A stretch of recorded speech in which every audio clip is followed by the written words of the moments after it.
Hello friends, હું છું જયશ્રી વી ગોસ્વામી. તમારું સ્વાગત છે જયશ્રી કિચન હાઉસમાં. તો ફ્રેન્ડ્સ, આજે આપણે બનાવીશું વ્રત કે ઉપવાસમાં ખાઈ શકાય એવા એકદમ ક્રિસ્પી અને ફૂલેલા સાબુદાણા વડા. તો ફ્રેન્ડ્સ, અહીંયા સાબુદાણા વડા આપણે તળતી વખતે બિલકુલ પણ છૂટા નહીં પડે અને એકદમ ક્રિસ્પી બનીને તૈયાર થશે. તો ચાલો બનાવીએ. તો ફ્રેન્ડ્સ, એના માટે અહીંયા 1 કપ આપણે સાબુદાણા ઉમેરી લઈશું. તો ફ્રેન્ડ્સ, અહીંયા સાબુદાણા વડા મેં 5 કલાક માટે પહેલેથી જ પલાળીને રાખ્યા હતા. તો અહીંયા જોઈ શકો છો એકદમ સરસ રીતે આપણા સાબુદાણા એકદમ સરસ ફૂલીને તૈયાર થઈ ગયા છે. તો હવે અહીંયા આપણે 3 નંગ બટેટા લીધા હતા એકદમ મીડિયમ સાઇઝના.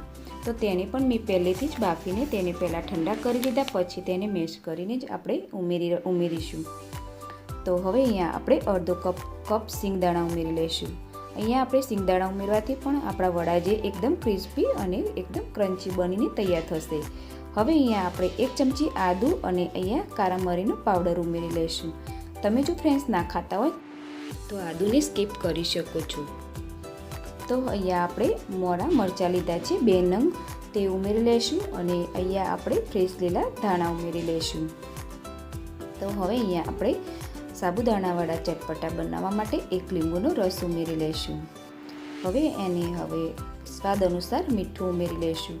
અહીંયા આપણે ઉપવાસમાં આવે છે તે સિંધવ મીઠું જ ઉમેરવાનું છે. હવે તેને મિક્સ કરી લઈશું. તો બધું જ આ મિશ્રણ આપણે સારી રીતે મિક્સ કરી લઈશું. તો અહીંયા આપણું આ મિશ્રણ તૈયાર છે. તમે આ રીતના આપણે ચેક કરીને જોઈશું આપણા વડા સરસ રીતે બનીને તૈયાર થશે. તો મિશ્રણ આપણું સરસ રીતે તૈયાર થઈ ગયું છે. તો હવે આપણે અહીંયા તેલથી ગ્રીસ કરી લઈશું હાથ આપણા. તો હવે હાથે તેલથી ગ્રીસ કર્યા પછી આપણે અહીંયા આ મિશ્રણમાંથી આ રીતનું મિશ્રણ લઈને આપણે તેને આ રીતે આપણે એકદમ સરસ રીતે પેંડાના જેમ વારીશું અને પછી તેને આ રીતના દબાવીને બધા જ વડા આપણે તૈયાર કરી લઈશું. તો ફ્રેન્ડ્સ, બધા જ વડા આ રીતના હું તૈયાર કરીને પહેલેથી રાખી દઈશ અને બીજી સાઈડ પણ મેં તેલ પણ ગરમ કરવા રાખી દીધું છે. તો આ રીતના બધા જ વડા પહેલેથી આપણે બનાવીને તૈયાર કરી લઈશું. તો હવે અહીંયા આપણે બધા જ વડા તૈયાર થઈ ગયા છે અને હવે આપણું તેલ પણ સરસ ગરમ થઈ ગયું છે. તો હવે તેને આપણે ફ્રાય કરીશું. તો હવે આપણે બધા જ એક કરીને આપણે તેલમાં બધા જ રાખી દઈશું વડાને. તો આ રીતના બધા જ વડા આપણે તેલમાં રાખી દઈશું અને ગેસની ફ્લેમ એકદમ સ્લો કરી દેવાની છે અને નીચેથી પણ એકદમ ગોલ્ડન બ્રાઉન થાય ત્યાં સુધી તેને આપણે ફ્રાય કરી લઈશું.